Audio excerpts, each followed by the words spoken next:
Olá! Alguma vez se perguntaram como é que algo tão real como o som de uma guitarra ou a imagem de um pôr do sol se transforma num fecheiro que temos no telemóvel? Pois bem, é exatamente essa a matemática por trás da magia que vamos desvendar. Vamos a isso? Pensem nisto. O mundo à nossa volta é analógico, é fluido, é contínuo. Uma onda sonora não tem degraus, a luz não tem saltos, é um fluxo constante, com uma quantidade infinita de detalhes. E depois, tentamos pegar nessa infinidade toda e enfiá-la numa caixa. Uma caixa, o nosso computador, que é finita, e que só percebe duas coisas, zeros e uns. Como é que isto é sequer possível? Parece um paradoxo, não é? Pois, é aí que entra a genialidade que vamos ver a seguir. Ok, então vamos dar um nome a este quebra-cabeças. É o chamado problema analógico digital. De um lado, o nosso mundo, contínuo. Do outro, o mundo das máquinas, discreto. E para percebermos como se resolve, precisamos de falar de sinais. Um sinal é, no fundo, a forma como a informação viaja. A pressão do ar de uma onda sonora ou a intensidade da luz numa fotografia. Tudo isso são sinais. E é precisamente isto que temos de agarrar e digitalizar. E agora chegamos ao ponto de viragem. A grande ideia que resolveu o problema. Percebeu-se que é possível olhar para qualquer sinal de duas maneiras completamente diferentes, mas igualmente corretas. Ora, a analogia aqui é fantástica. Olhar para um sinal no domínio do tempo é como olhar para um bolo acabado de fazer. Vê-se o resultado final, a cada instante. Mas e se olhássemos para a receita? Isso é o domínio da frequência. De repente, não vemos o bolo, vemos os ingredientes que o compõem. A farinha, os ovos, o açúcar, as frequências base. Mas como é que se passa do bolo para a receita e da receita de volta para o bolo? Bem, para isso existe uma ferramenta matemática absolutamente genial, a transformada de Fourier. Não é preciso saber a fórmula, nada disso. Pensem nela como uns óculos especiais. Uns óculos que nos permitem ver os ingredientes escondidos em qualquer sinal. Ok, teoria vista. Vamos tornar isto prático. Como é que isto tudo se aplica a algo que conhecemos tão bem como o som? O processo, na verdade, é bastante metódico e resume-se a 3 passos-chave. Primeiro, tiramos fotografias do som. Depois, atribuímos um número a cada fotografia e, por fim, guardamos essa sequência de números. Vamos ver cada um deles. O primeiro passo, a amostragem. Imaginem que estão a fazer um daqueles livrinhos que se folheia rapidamente, sabem? Em que cada página tem um desenho ligeiramente diferente. A amostragem é isso. Tira-se milhares de instantâneos, de medições da onda sonora, a cada segundo.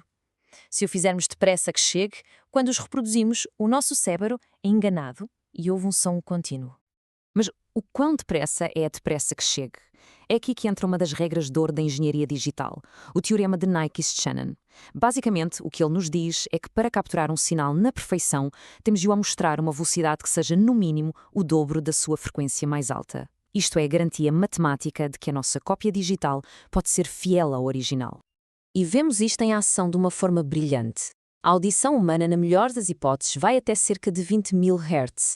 Então, seguindo o teorema, precisamos de a mostrar a no mínimo 40.000 vezes por segundo. E qual é a taxa de um CD?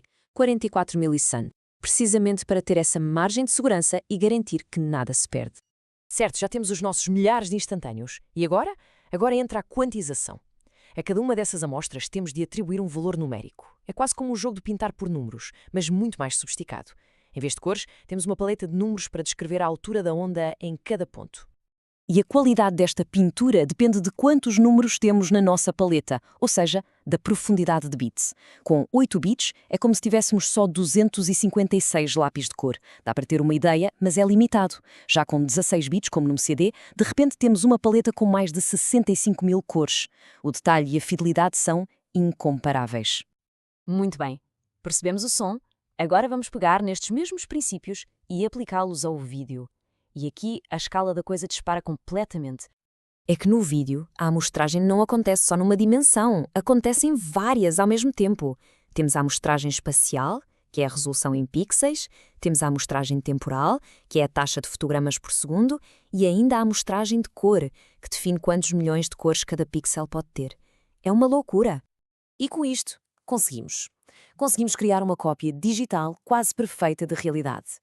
Mas, como se costuma dizer, não há almoços grátis. Esta perfeição tem um preço, e a um preço gigantesco em termos de dados. A quantidade de informação que estas cópias digitais puras geram, sem qualquer tipo de compressão, é simplesmente astronómica. Vejamos o áudio outra vez. Uma música de 3 minutos, com qualidade de CD e sem compressão nenhuma, ocupa cerca de 31 megabytes. Ok, é um bocado, mas hoje em dia parece perfeitamente razoável, certo? Pois agora, agarrem-se. O que acontece se aplicarmos esta mesma lógica, esta mesma busca pela perfeição, ao vídeo? Um único minuto. Um minuto de vídeo 4K sem compressão gera incrível quantidade de 104 GB de dados.